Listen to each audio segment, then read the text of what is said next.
I'm going to take a moment to introduce someone that probably needs no introduction to most of you here, but tonight we have a special treat in our summer series. Our brother Gene Kearley is going to bring the message tonight. And just a few weeks ago, we went and ate lunch together, and what was supposed to be one hour lunch led to about maybe a 2-hour lunch. I don't remember, but I was riveted by the conversation, and I was changed by that day with Gene.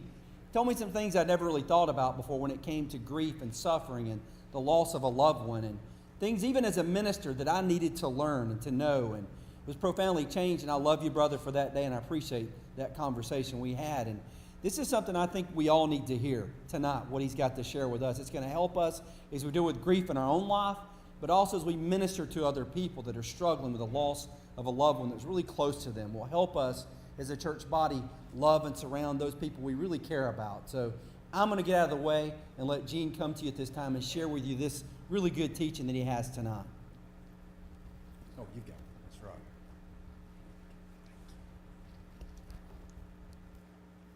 I can aid in your meals on a daily basis and tell everybody you need to go and take him out to eat, sit down and talk with him. You'll love it. But then I can't promise anything about the dietary cost, from that. But we had a great time. Really, really, really did. I've spoken to other groups before, and there's an old phrase you guys will be familiar with, is what an expert is. An expert is someone from out of town carrying a briefcase wearing a suit. Well, I was told that, you came from a place we don't want to go, and you bring a lot of baggage, and you're wearing a suit. And I thought about that. Well, baggage usually means something negative. And where I have been, I guess, Wanda and I, and what we've gone through, is a place you don't want to go. But I don't like the baggage part. Then I thought, well, it sounds like Santa Claus, too. I don't want to go to the North Pole necessarily, but, the toys and the baggage. I'm hoping that what I have to say to you tonight will be toys that you have never seen before. Toys that you can present to someone else that need those toys. Toys are things that uplift us, uplift our children especially. And so I want you to know that tonight's lesson is not about me and Wanda. It's not about Caleb. It's about us. It's about everybody in this room. I wish tonight really that there was twice as many people here, because twice as many people need to hear this that are available at this location. This is just something that we avoid because of fear. If you will, raise your hand if you can hear me plainly. Raise your hand. Okay. Now, if you've got a left hand up, keep it up. Everybody else raise it down. Now, I saw some guys raise their left hand. Now, those of you that raised your left hand, that are left-handed, keep it up. Everybody else raise it down. All right, so we do have 4 or 5 left-handed people that raise their left hand. A lot of times, we will all, even left-handed people, raise our right hand out of conformity, maybe seldom out of comfort. Now, if I ask the same question, all of you, especially that raised your right hand, sit on your right hand and raise your left hand. Now, if that was uncomfortable to you, raise your hand. Okay. Well, that's the way life is after you suffer irreversible grief. It's like you've lost your right arm. It's something that you can't put back. It's not going to kill you, but it will hamper you. It will make things different for the rest of your life. Nothing's going to be the same. You're right hand dominant. You're doing things right-handed. You've lost it. Now you've got to do things with your left hand. Caleb alone wasn't my right hand. I had 3 right hands, you might say, maybe 4. My 3 children and my wife. They were that close part of my life. And just losing one is like losing all in a way. I'm not the same. I will never be the same. This morning I've been blessed like crazy with preparing this, the things that God has presented to me in the last 2 months, from online things to TV things to comments and things, it's unexplainable except that God's driving it. Things have been presented to me that haven't been presented to me before I started this lesson. And so tonight is an opportunity that's been given to me to give you something that you need. We avoid grief. We avoid grief because of fear. What I'm going to do tonight, I'm going to rock your world. I'm going to change your thinking. I'm going to teach you something that you've never known about grief or about grief ministry. I'm going to open your mind. You've avoided, and a lot of times, you've avoided grief. Grief comes in all shapes, sizes, and forms. Loss of a loved one, loss of a job, injury, health, a loss of your home, PTSD. Those things I mentioned, we have someone here that has gone through each one of these things. Those things are grief. Grief is a lot more than you imagine, and those are just a very few of the things that are out there. Grief can be prolonged. Grief can be protracted. Grief doesn't come and then go. I'm going to suffer grief for the rest of my life. The degree and the manner and the things that I suffer and the way I suffer is going to change. There are a group of trees on my hunting club right now that are dead. I'm speaking sarcastically a little bit, but I tell people these group of trees died from salt water, purely from the tears that I shed at this one spot within a few, maybe a couple of weeks after Caleb's death. I was out doing work, and I spoke to God in a way that I have never spoken to God before. I've spoken to God angry, tearful, agonizing, questioning, bewildered. A lot of you have seen my agony here in classrooms, here in church, and other places where we've been together. There are things that you read, that the handout you have is not for you to follow along in the lesson, but it's for you to take home and read it. I got that off the internet about 2 days after Caleb's death, maybe the day after. It rocked my world. It changed me. When I saw it, I thought, where has this been? I needed this before I suffered grief. I needed it to administer to people that had suffered grief. I needed to know these things. Since that day, this lesson has been planted. This lesson today is from that day when I printed that stuff off. That's why I gave it to you tonight, because it was that important to me. This is the way it will be the rest of your life. It'll be awkward. You will adjust, but you'll never be the same. Some days you'll miss the loss more than others. Frustration, depression, anger, emptiness, doubt. How do I deal with it? Why? That's in capital letters. Question God or anyone else you think could have prevented this. You will look for anything to blame or to place the blame on. You'll look for that for comfort for yourself. You don't want to carry the baggage yourself. The things I've spoken of, I'm speaking from first person term. I'm speaking from that.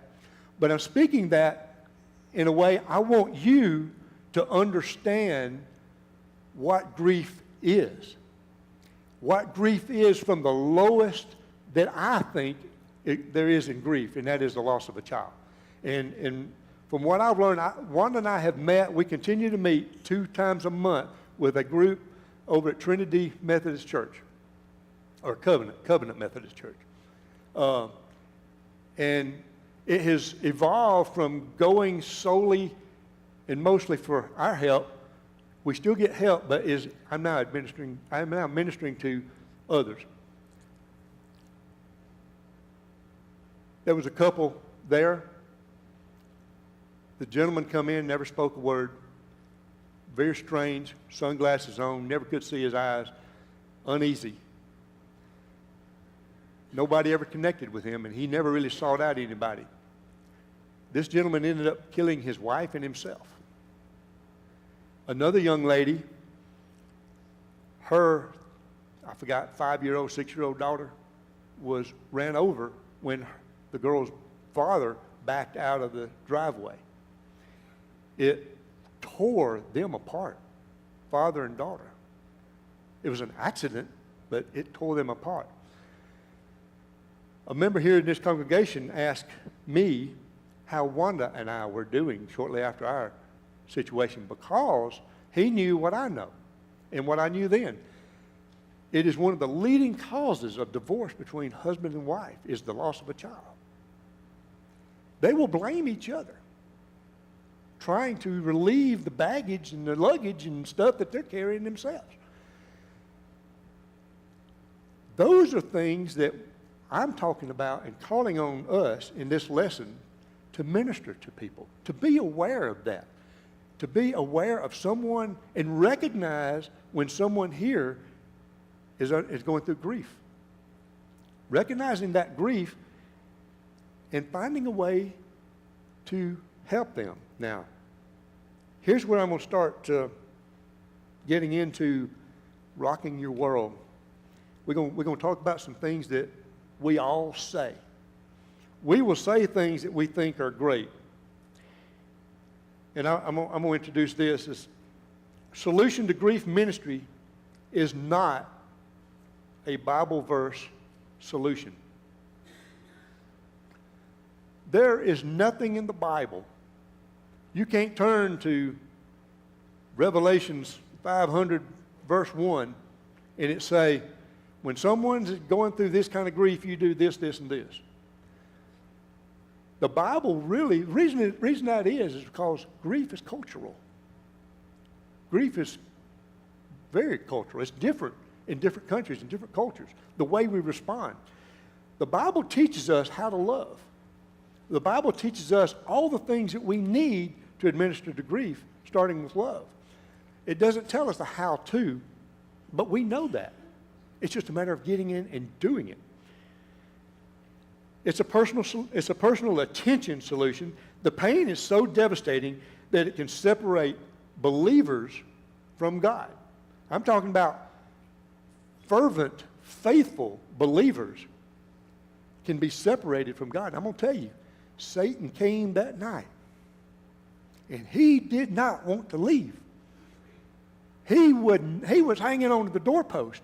He was locking the door. He was doing everything he could to stay in my house. I had elders to come to my house that night at probably 4 o'clock by the time he got there. I got the message at 3. 2 police officers appeared at our door at 3 o'clock in the morning. 2 Samuel 18:33. Does anybody know that verse? David said these words. The king was shaken. He went up to the room over the gateway and wept. As he went, he said, "Oh, my son Absalom, if only I had died instead of you, O Absalom, my son, my son." Reading those verses before July the 29th in 2012 were feelings of, oh, it must have been bad. Reading those verses now, I feel every ounce of his pain. Absalom was not a good young man. He was not a good son.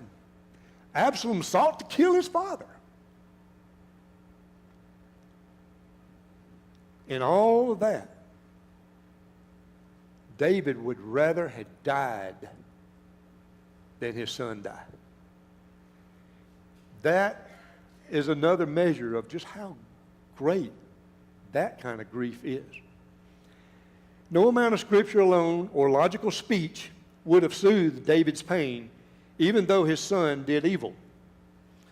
That's where I start here in the things that we do. We know things that we read and what we think. We think we can deflect the pain. We think we can deflect the thinking or the energy or whatever. And that's where we get into that. We do things and say things that we think that we would want to hear.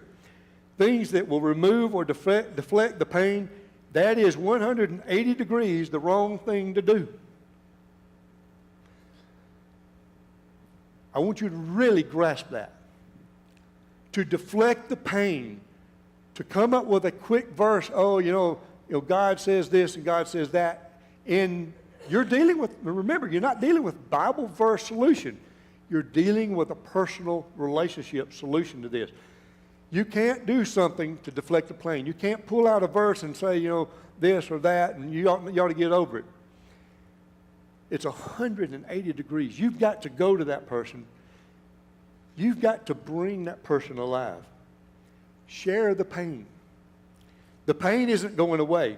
The best thing you can do is empathize and assist. Logic does not apply in grief. Logic is the worst thing to use when you want to minister to somebody in grief. The only thing left are the memories. Share your memories. Bring the lost one to life in your memories. Share influences and impressions that went both ways. How did that person who died influence you? How did you influence them? That's what I want to know. That's what I want to hear. Because when I hear that, my son is alive. When my mother died in 2002, my grandfather, who I loved at least as much as my father, died in 2003. I lost two people that I would love to have back. You hear me talk about my grandfather all the time. I think a lot of you realize that. But I lost my brother-in-law years before that at 29 years old. Terrific young man. Hurt. Never had a brother before. I had 3 younger sisters. But that young man, 5 years younger than me, I taught him how to hunt. I put him on his first deer. We shared a lot of things that guys love to, that are good close friends share. And then he was killed in one of the weirdest drunk driving accidents I'd ever heard of. We'll get into that later, but it was just, he shouldn't have died. He shouldn't have died, but he did. Here we go. Never use these phrases. Call me if you need anything. Don't do that and let it hang. Don't do that. Take initiative to do something tangible, specific, and helpful. Something you know that you would need if you were in their situation. Now, I know if you've never been in their situation, it's hard to get there, but give it a little more thought. When you want to deal with somebody in grief, you want to deliver them. You want to help them to deliver themselves from that deep, dark hole. You don't want that person to kill his wife and himself. You don't want that couple to divorce. You don't want that father and daughter to be forever split apart. Those are things that are real in grief. And we have a responsibility to first recognize grief and then know what to do about it. And then dig inside of ourselves, take that selfishness away from us and give that selflessness life. That person needs my time, my energy, and my love more than anything else needs it. I'll pray for you unless you mean it. Well, we're all guilty of that. And you just don't want to say, well, we'll pray for you or I'll pray for you. Mean it. And here's one good thing to really mean it by. The best scenario is to pray for them when? Right then. Right then. On the spot. I wasn't quite raised that forward, I guess you'd say, in Christianity. It seemed kind of awkward the first time that someone did that in a restaurant. Bam. But that first time it happened, wiped away all inhibition. If you have inhibition to do that, overcome it. The best time to pray for somebody is right then. And I'm going to tell you, you don't know who will appreciate it the most, but there will be somebody who it will make a world of difference, and you may save their life. You will make a difference. There's no doubt about that. I had that happen to us a lot. And I appreciate it. Mostly, I think, I have a lot of friends outside this church with all the things I've been involved with my kids. A lot of those guys were people that I was associated with through sports with my sons and my daughter, and through just other connectivities that I've got out there. It seems like some people outside of us, we feel kind of guilty about that, but outside of this group is where it happened the most. I'd get people to drop down on the knee right there at my table, you know. But that's how important that was, what it meant to me. And that's what I want you to see, what it meant to me, because if you can see what it meant to me, I think it'll translate into everything else that I want you to see. Be genuine, be important. Or the important thing is, if you commit to pray, then pray. Their spirit is counting. Now get what? Their spirit is counting on your prayer. They may not, now I just talked about the people that appreciate it. They may not really, they may not be used to praying. They may have passed that prayer off, but you know what? Their spirit doesn't. I had a friend of mine a long time ago said this: whatever goes into this 3-pound organ up here stays. It never can leave. He said, whatever negative goes in here, the only way to get rid of it or to make it non-effective is to overwhelm it with positive. For every one negative thought, 500 positive thoughts got to go in just to squash it. And that's about the truth of the matter. You cannot erase what gets in that brain. So best thing is, don't let the negative get in there. But when it does, and it does, go home, read your Bible. Do something to help someone else. Get the emphasis off yourself.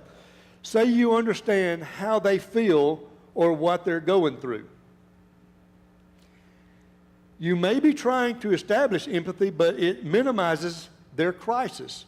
Even if you have experienced something similar, everyone's situation is unique. Bobby, I hope you don't mind this. I'm going to put this down. Bobby and Rosemarie with Blake. He lost a son. I lost a son. My son was 19 years old with no children. His son had 2 children, a beautiful wife, and a good career, was 24? 31? 31. I don't know why I got 24, but I wanted to make him younger. But you lost yours? 28. Our situations are different. I can't treat them the way that I would want to be treated necessarily. I can come closer maybe. But everyone's situation is different, so don't use that phrase. Don't say, I know how you feel, or I know how you're going through. The best thing to do is ask the question. How do you feel? I don't understand. I can't understand. And then they'll respond the way I did, said, I'll never want you to understand. I don't hate anybody. I don't hate the most vile, vicious person on the face of this earth bad enough to wish this on.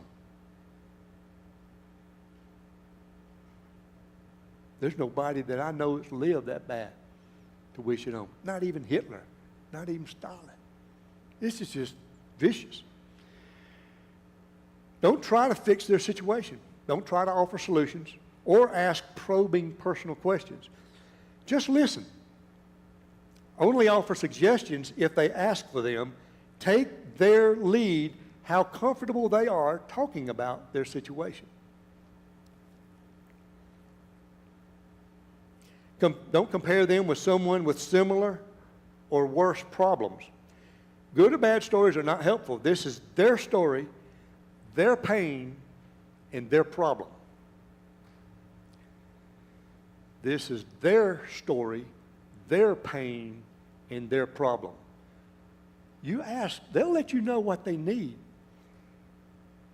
And then once you know, provide it. Provide it. And I'm going to tell you, guys, it's exhausting to be in grief. But it's exhausting to minister to grief, too.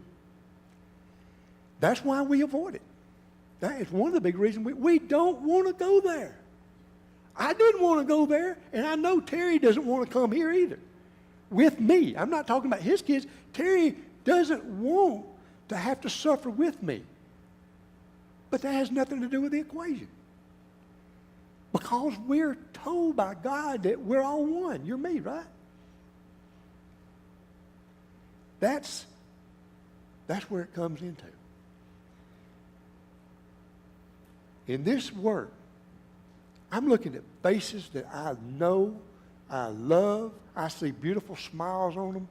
Man, and people in here, we pick at each other and have fun. I mean, that's just human nature. But when it comes down to it, I have a house so full, I can't even move around in my house.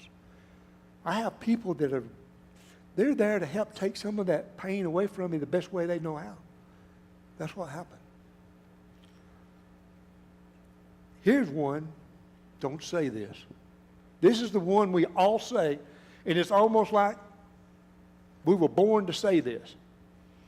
Don't say, God is in control. Or it's all, don't say this. It's all in God's plan. Or, as this says, or similar Christianese. You know, when we first started that little program, they said, you know, God doesn't cause death. God didn't kill Caleb. God didn't kill Blake. God didn't kill our children. Jeremy, right?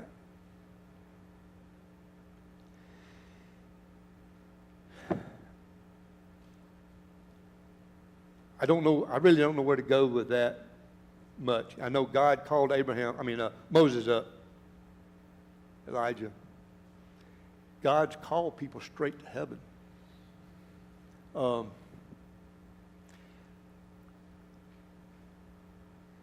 And I was talking to Steve.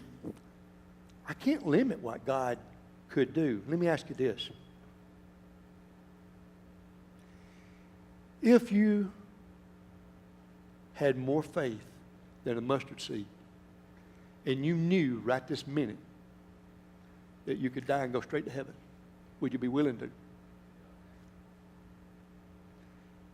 You know, that is a tough question for you to make a decision on. And it will tell you where you are.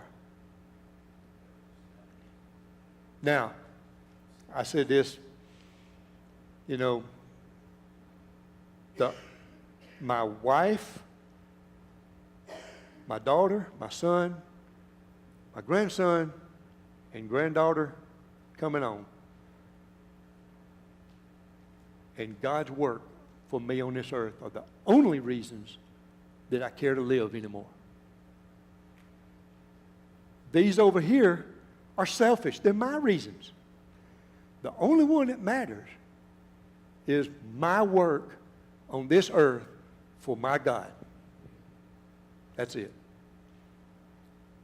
It's hard to turn loose. I couldn't turn. You take Austin away from me. Man, you might well kill me now. You know? Do not avoid, do not exclude, or forget about them. they noticed this. I noticed people in the grocery store and in Walmart seeing me and turning like they didn't see me. Now, one very big thing that I want to say tonight to Bobby, to you, to everybody else. Those of us who are in grief, and this happens to you, don't blame them. You might as well blame yourself. You did it too.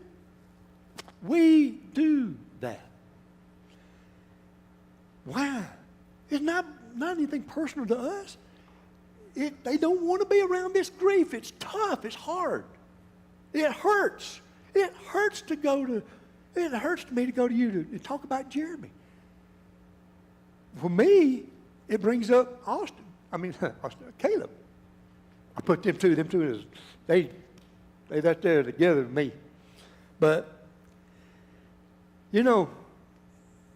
as individuals, you may not even really catch yourself consciously doing that, but you'll do it. You'll avoid eye contact so you won't have to say anything. Don't do that. Be overly aggressive in giving comfort and asking. And remember that. Ask the question. It makes them feel rejected, different, and forgotten. Maintain normal contact, even a little more caring contact. When you sacrifice your time to accommodate them, you relieve them of a mountain of emotional burden, even if it's for just an hour or a day. It is, in capital letters, greatly appreciated. I went home many a day uplifted by a simple word or phrase that somebody mentioned to me. That somebody that I didn't see came up to me. First thing I felt was an arm around my shoulders. I broke into tears many of those times before I saw the face of those hands that went around my shoulder, because I knew what it meant. It meant, brother, I'm not afraid to come into you and fight this battle with you, and I love you. That's what it meant. That meant more than anything to be uttered through the mouth.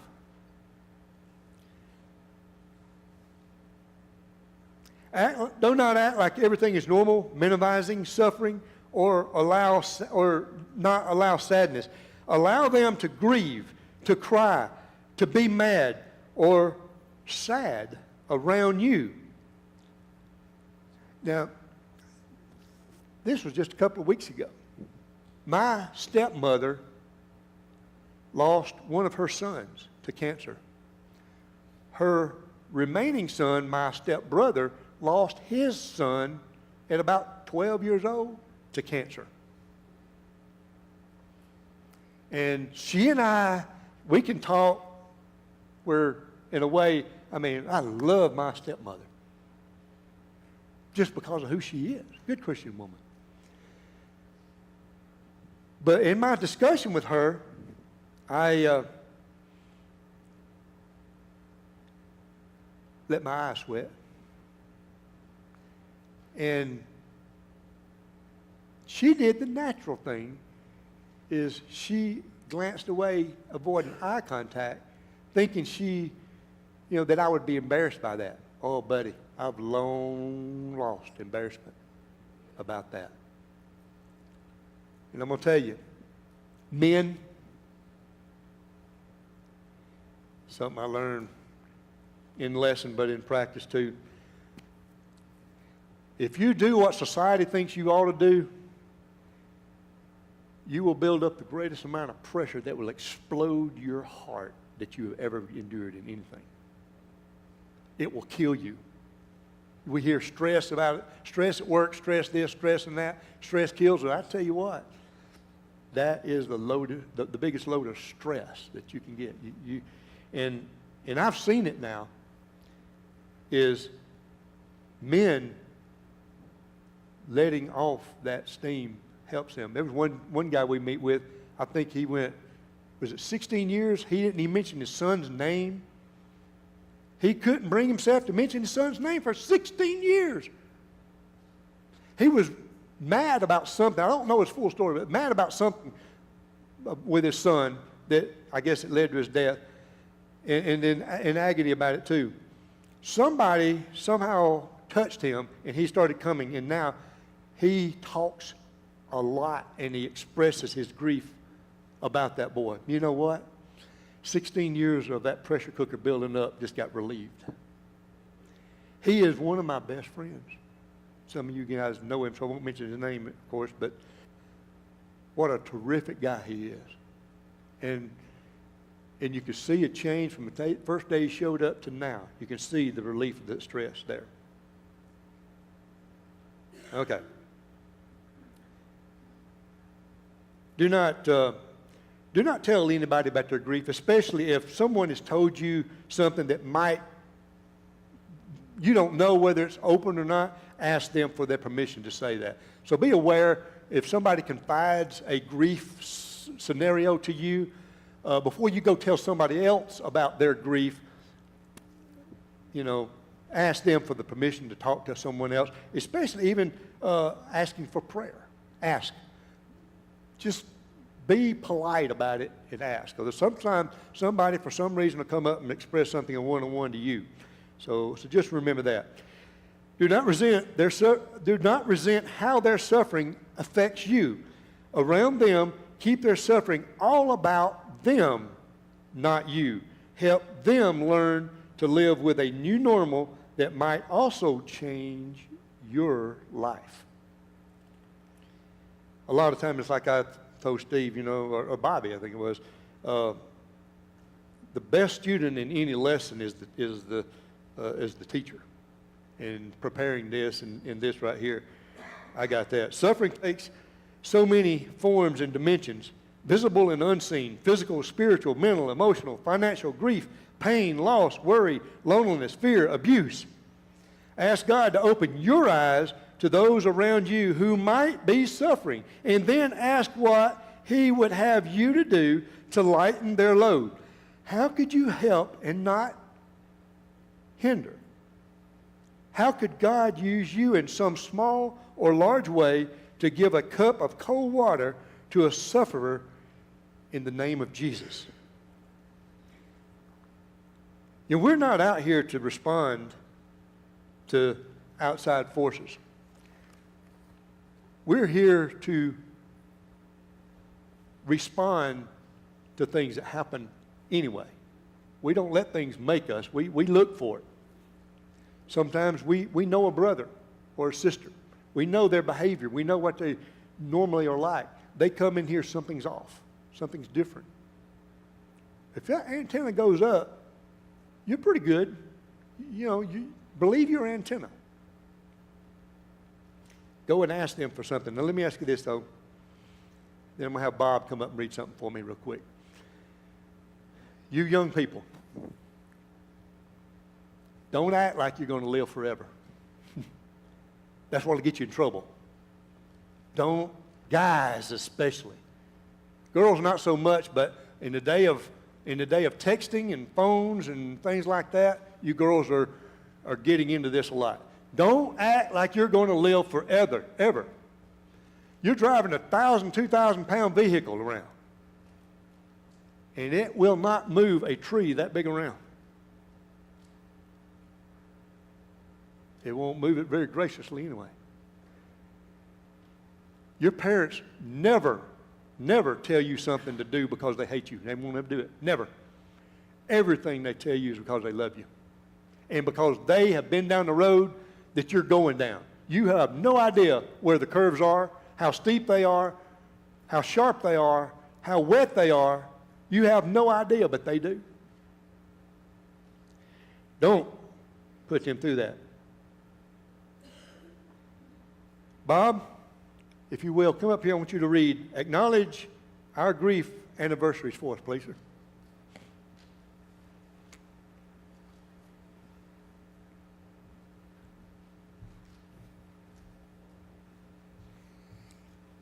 I always struggle on Sunday, Saturday mornings. It was a brilliant blue sky September Saturday 2.5 years ago when I bounded down the stairs on the way to the gym and noticed my phone vibrating on the hallway table.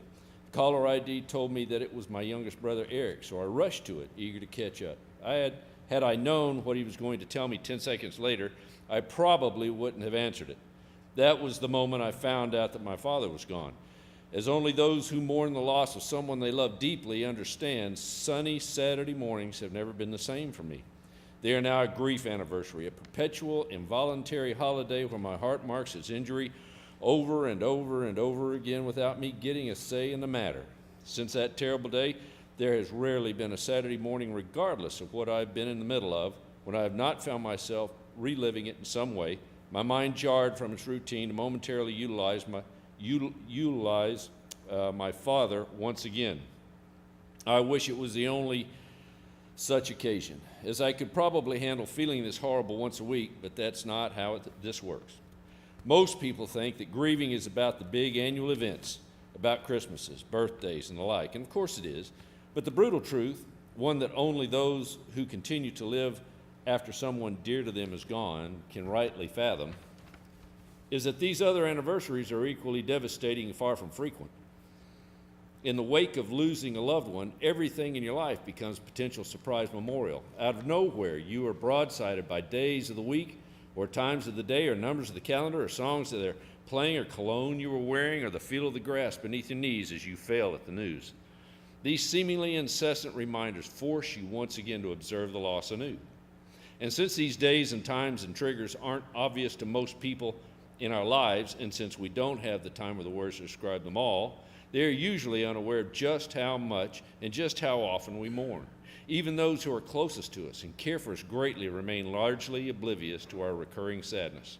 Our grief can feel like a very lonely journey, which in many ways it is because it is specific to us and to the ones we've lost.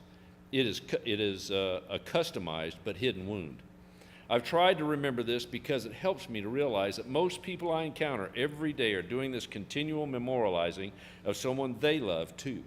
They, like me, have these constant pinpricks to the heart that they are experiencing at any given moment. They, like me, could be internally reeling for what seems to be no apparent reason. This very ordinary day for me could be a day of extraordinary mourning for them. When someone you love deeply dies, the calendar of your life is altered forever. It gets divided into the time before and after that moment. I'll probably never have another uninterrupted sunny Saturday morning ever again. My mind will likely always find a way of marking the occasion and reminding me once more that normal is a very relative term now. In this way, each moment is another chance to grieve my father, another potential opportunity to measure the depth of my love for him by the level of the loss in his absence. Today, for a million reasons, you might very well find yourself observing the absence of someone you miss dearly. And though it will be a rather uneventful day to the world around you, it will be a national day of mourning in the center of your own aching heart. Please know that you are not alone, dear friend. I acknowledge the pain within you, and I observe this day along with you. Peace on this grief anniversary. Be encouraged. Thank you, Bob. I appreciate that. I'm going to close with this. John 5:13, greater love has no one than this, that one lay down his life for his friends. I would say that in a way of a twist, Caleb laid down his life for his friends. In other words, Caleb, I believe, lived his life faithful unto death, and in doing so, encouraged his father to be here tonight. In closing here, to let you know, this is the emotional side of it, to let you know that our grief, or what our grief was made of, I'm going to go through this real quick. I think I can make it. First, Caleb's death, 3 o'clock in the morning. That next morning, I think, Bob, I can't remember who all was with me. We went to Lindsay's house, and I had to tell my daughter.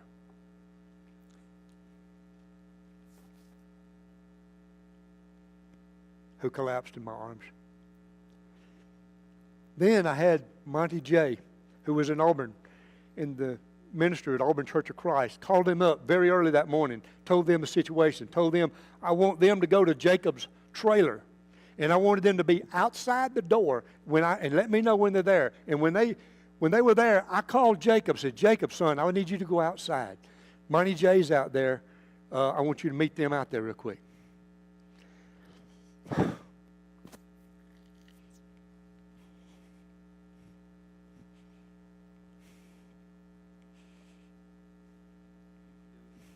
His screams.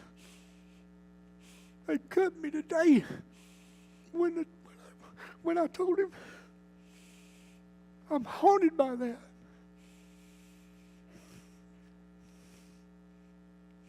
I have to live with that every day. But it had to be done. My dad had surgery on, and I don't remember which one of the 9 or 10 surgeries on his hip he's had, but I called up the morning before his surgery. I had forgotten about surgery. I called him up. He was about to go into surgery. I didn't tell him. I couldn't tell him.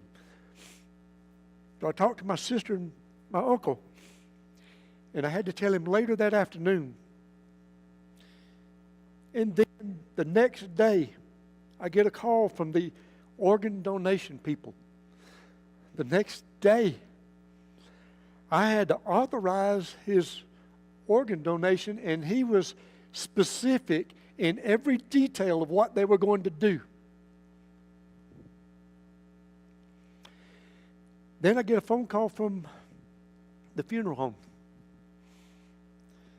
We got to discuss how they're going to handle that, how to get the insurance guy in, discuss that. Then we had to plan the funeral the next day and the day after that. Then, just a few days later, I had to go and recover Caleb's effects. And I had to view photos of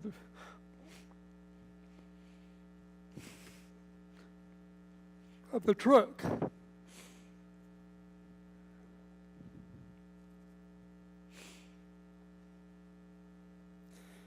Those are things I had to go through. But let me tell you something. There are great things that came of this too. In the funeral service here, I get a phone call, or Eric Greer comes up and tells me about a phone call from the witnesses that were behind Caleb that night. 31 and 30-year-old couple with 2 young children. He was a military Marine. He and Caleb, you know how you go down the interstate, you pass each other. They were down beside him a long time. They turned off on 285 together, Caleb ahead. They were calling. They had no idea. They went the extra mile that I was talking about. They extended their condolences to someone they never knew. Eric took the number off the phone or something and gave it to me, and I called him back. Christian and Kimberly Hernandez got one of the greatest man hugs you'll ever get. Christian felt just like Caleb when he hugged me. Wanda and I met him Ruby Tuesdays in Niceville, Florida. Man, God started blessing me right there. These couple are great friends of ours to this day. I went down to Niceville and I thanked the rescue workers. That was tough. They knew from a personal working relationship the guy that Caleb ran into and killed. That guy was killed, 52 years old. Then I had to visit. I went out and visited the crash site. Wanda has yet to go, but that's fine. And just today, I was on the phone again. The other person's sister, we've never met. We've talked a lot over the last 5 years, and she talked about we need to get together.